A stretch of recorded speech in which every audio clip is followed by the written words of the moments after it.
ketika ilmu bertambah, seharusnya itu menjadikan dia merasa bersyukur kepada Allah karena diberi tadi kesadaran yang tadi, ya, bukan karena kemampuan dia semata untuk mendapatkan pengetahuan, tapi Allah yang berkehendak untuk menitipkannya. Kalau Allah nggak berkehendak, sehebat apapun berikhtiar seorang makhluk tidak akan mendapatinya. Ya, betapa banyak orang belajar keras luar biasa, ya, tapi Allah nggak berkehendak. Karena melihat kemaslahatannya bukan pada orang dimaksud. Dia berhak mendapatkan yang lain, ilmu yang lain bukan yang itu. Allah titipkan pada yang lain. Ketika diberikan oleh Allah kepada si fulan, seorang hamba, maka adabnya dia berterima kasih kepada Allah dengan cara bersyukur. Nah, sifat syukur yang pertama ketika diberikan itu adalah menghadirkan sifat tawadhu dan mengembalikan semua pengetahuan kepada Allah. Karena itu Allah sangat tidak menyukai bila ada seorang yang merasa berilmu, kemudian sombong dengan ilmunya itu. Bahkan tingkat kesombongannya berada di puncak sampai tidak mengenal Allah. Atau, mohon maaf, tingkat kesombongan dengan pengetahuan itu sampai menentang Allah. Inna'udzubillahi min dzalik. Ya.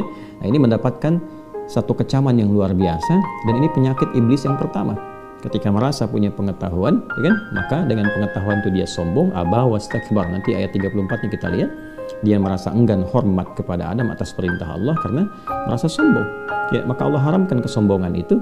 Ya, apalagi bila itu dilekatkan kepada seseorang yang merasa punya pengetahuan, seperti kasusnya Qarun. Ya, Qarun kan nanti kalau kita sudah sampai khususnya di surat Al-Qasas nanti, ya, surah ke-28 itu kita akan dapati bagaimana seorang Qarun dengan bangganya bahwa saya ini dapat kekayaan melimpah ini ya karena pengetahuan yang saya dapati, ya, karena saya semakin pintar saya dapat ini semua. Dan tidak kemudian disertai itu dengan penghambaan kepada Allah Subhanahu wa taala, dengan sifat tawadhu, dengan sifat kemudian menghamba, meningkatkan ibadah. Karena hal yang demikian terjadi, maka apa yang Allah lakukan? Allah memberikan pelajaran, ya, dengan menghadirkan likuifasi, ditelan semuanya, supaya semua menyadari bahwa seluruh apa yang didapati oleh Qarun itu sejatinya adalah titipan dari Allah Subhanahu wa taala yang harus membangun nilai-nilai ketaatan dan ketakwaan kepada Allah. Jadi kalau dalam bahasa singkat yang sering saya sampaikan, seorang yang merasa sudah mendapatkan gelar atau pintar atau ilmunya terlihat banyak, tapi pada saat yang sama dia tidak mengenal Tuhannya, maka yang demikian belum dikatakan pintar yang sesungguhnya, belum mendapatkan keberkahan dari ilmunya. Baik, ya, jadi termasuk para ustadz juga, ya, atau misalnya digelari ustadz, kiai, atau mungkin gelar-gelar keagamaan tertentu, maka semakin dia meningkat ilmunya, semakin tawadhu karena merasakan bahwa semua titipan dari Allah Subhanahu wa taala. Demikian Sulaiman alaihissalam ketika diberikan Allah pemahaman, fahamnahu, ya, maka Allah berikan pemahaman kepada Sulaiman yang melebihi ayahnya Daud alaihissalam. Maka apa yang beliau katakan? Ya, beliau kembalikan kepada Allah Subhanahu wa taala. Min fadli rabbi, semuanya dari keutamaan Allah Subhanahu wa taala. Hadza min fadli rabbi, semua ini, ya, ini dari keutamaan yang Allah titipkan. Liyabluwani, ya, untuk menguji saya, apakah saya bersyukur dengan semua nikmat ini, am akfar, atau kemungkinan ada dorongan untuk berbuat kufur. Ya, jadi ini dasar pertama yang ingin kita tekankan, teman-teman sekalian. Lalu sifat yang kedua, setelah kita menghadirkan sifat ketawadhuan, merasakan semua ilmu ini berasal dari Allah Subhanahu wa taala sebagai titipan, lalu kita menyadari bahwa sungguh Allah akan menitipkan kepada hambanya sesuai dengan kehendaknya, dengan sifat bijaknya.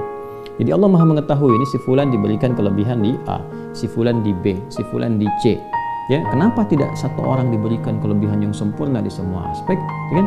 Agar semua manusia menyadari bahwa keilmuan seseorang itu tetap ada batasnya, nggak akan bisa menguasai segala hal. Ya, supaya kita menyadari bahwa ada yang menitipkannya, dikembalikan kepada Allah Subhanahu wa taala. Jadi si fulan A, si fulan B, si fulan C, nggak ada satu orang menguasai segala hal. Ya, untuk menunjukkan bahwa ada keterbatasan di manusia itu, sehingga kita menyadari bahwa yang sempurna hanya Allah Subhanahu wa taala. Yang kedua, mengurangi sifat ujub, ya, sifat riya, sifat takabur, merasa sombong. Jadi ketika si fulan dititipkan kelebihan A, belum tentu punya kelebihan B, sehingga dengan itu dia tidak merasa tinggi, tidak merasa angkuh dengan apa yang Allah titipkan kepadanya. Ya, dia bisa mereferensikan orang lain untuk belajar pada si B apa yang tidak diketahui, ya. Si fulan pakar tafsir, tapi belum tentu pakar di bidang hadis. Maka ketika seseorang bertanya tentang hadis, dia bisa mereferensikan, datanglah kepada si fulan, dia lebih paham dengan persoalan ini. Itu yang dilakukan orang-orang di masa lalu. Itu yang diajarkan oleh Nabi Shallallahu Alaihi Wasallam, dan itulah bukti dari pemahaman seseorang atas apa yang diajarkan oleh malaikat dari isyarat yang Allah sampaikan di Quran surah kedua Al-Baqarah di penutup ayat ke-32. Innaka, sungguh engkau ya Allah, antal alim, engkau yang maha mengetahui, pemilik segala pengetahuan, dan berkehendak kepada siapapun ilmu itu engkau titipkan. Al-Hakim, engkau maha bijak memilih seseorang di antara hambamu itu untuk menyampaikan risalah pengetahuan dimaksud. Jadi adab ini penting disampaikan untuk membangun satu pondasi yang kokoh sebelum kita menerima pengetahuan. Sebab kalau adab ini masih rapuh, begitu pengetahuan masuk, nah ini biasanya bangunannya akan goyah. Ya, mudah sekali goyahnya dengan kesombongan, dengan ria, dengan popularitas, dengan materi. Ya, hati-hati, termasuk dengan materi, hati-hati. Nah, karena itu adab penting dibangun sebelum ilmu itu ditanamkan. Ya, seringkali kita dapati petunjuk dari para ulama yang menyampaikan al-adabu qablal ilmi, adab sebelum ilmu. Di antara adab itu pengetahuannya adalah dasar-dasar penguatan dari nilai spiritual sebelum ditanamkan nilai intelektual.